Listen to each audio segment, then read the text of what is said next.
परिवार परबत्ता प्रखंड खगड़िया से सवाल। अच्छा,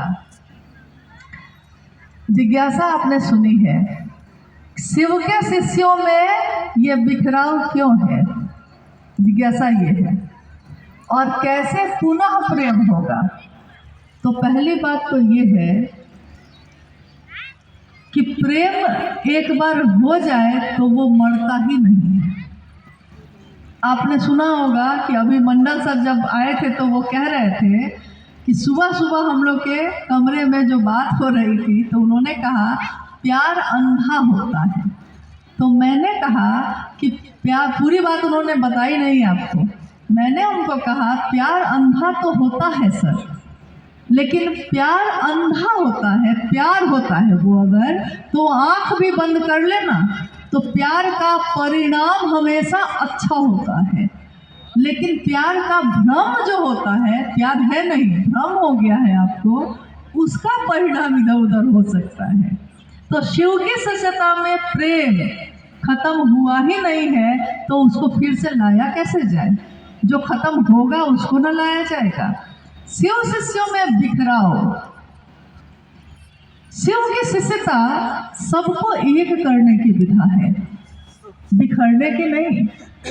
आकाश एक होता है, सारे तारे उसकी आकाश में बिखरे हुए होते हैं, सबकी अपनी रोशनी है, सबकी अपनी चमक है, सबकी अपनी सुंदरता है। आकाश एक ही है, शिव का गुरु स्वरूप आकाश एक ही है, उसमें चांद तारे सबकी रोशनी साहब दीदी ही है और आकाश एक ही है महादेव का। अब है कि कोई इधर है, कोई इधर है, कोई इधर है, लेकिन क्या कोई भी शिव का शिष्य शिव की चर्चा में साहब और दीदी की बात नहीं बताता है? उन्हीं की बात न बताता है। हमको प्रेम नहीं करता, मान लीजिए महादेव को तो करता है, साहब दीदी को तो करता है, तो जो उनको करता है वो तो हमारे आपके लिए प्रेम पात्र होगा ही होगा। इसलिए शिव की शिष्यता में बिखराव हो ही नहीं सकता। साहब हरिंदर जी के वचन पे कभी भी अविश्वास मत करिए।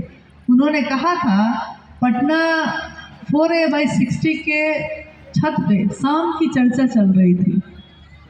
पटना के एक गुरु भाई ने कहा साहब धरती पे जो जो लोग आए शरीर में, वो जब धरती पे आए तो उन्होंने धरती के लोगों को पैगाम दिया, संदेश दिया। कोई इस रास्ते ले गया, कोई उस रास्ते ले गया।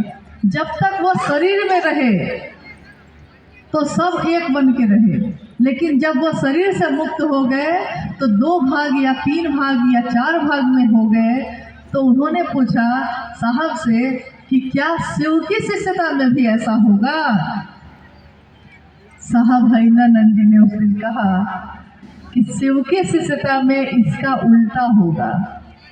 लोग प्रारंभ में बिखरेंगे, एक दूसरे के प्रति अविश्वास हो सकता है, अलग अलग कुनबे में हो जाएंगे, लेकिन धीरे धीरे धीरे धीरे सब के सब एक ही होंगे। इसीलिए उन्होंने एक ही रास्ता बनाया, शिव शिष्यता का राजमार्ग, और हम सबको चलना है उसी पे। अब आप खुशी खुशी चलिए या दुखी होके चलिए, मुंह फुला के चलिए या साथ आके चलिए, चलना तो उसी पे पड़ेगा।